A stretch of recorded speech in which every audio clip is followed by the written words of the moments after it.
Jajaran Kepolisian Daerah Maluku peringati HUT Bayangkara ke-72. Jajaran Kepolisian Daerah Maluku mengadakan upacara peringatan Hari Bayangkara ke-72 bertempat di Auditorium Universitas Patimura, Poka, Ambon. HUT Bayangkara ke-72 Kepolisian Republik Indonesia yang mengambil tema dengan semangat profesional, modern dan terpercaya. Polri siap mengamankan agenda Kamtibmas tahun 2018 dan 2019.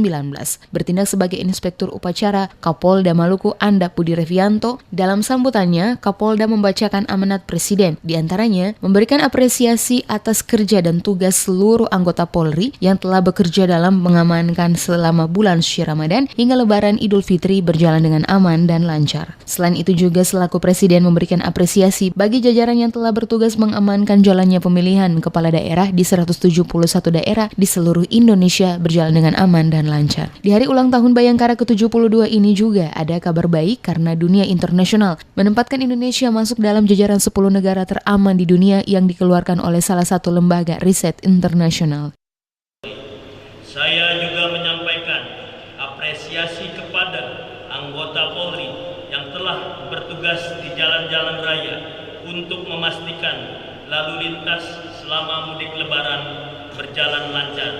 Saya menyampaikan apresiasi kepada anggota Polri yang selalu hadir menjaga keamanan dan ketertiban sehingga umat Islam bisa menjalankan ibadah di bulan suci Ramadan dengan tenang.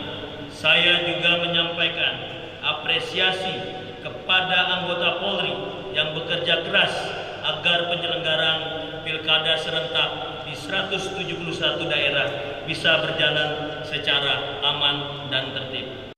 Lebih lanjut dalam amanat Presiden juga mengharapkan agar seluruh jajaran kepolisian untuk terus meningkatkan kemampuan dan harus mampu mengantisipasi lajunya perkembangan teknologi saat ini dengan berbagai tantangan baik dari dalam maupun dari luar. Lebih lanjut dalam amanatnya, Presiden juga mengharapkan agar seluruh jajaran kepolisian untuk terus meningkatkan kemampuan dan harus mengantisipasi lajunya perkembangan teknologi saat ini dengan berbagai tantangan baik dalam maupun luar. Polri juga diharapkan semakin siap menghadapi kejahatan yang bersifat transnasional seperti kejahatan cyber human trafficking, drug trafficking. Polri juga harus terus meningkatkan kewaspadaannya dan kemampuan dalam menghadapi ancaman terhadap terorisme, karena terorisme adalah kejahatan luar biasa terhadap bangsa dan negara serta kemanusiaan.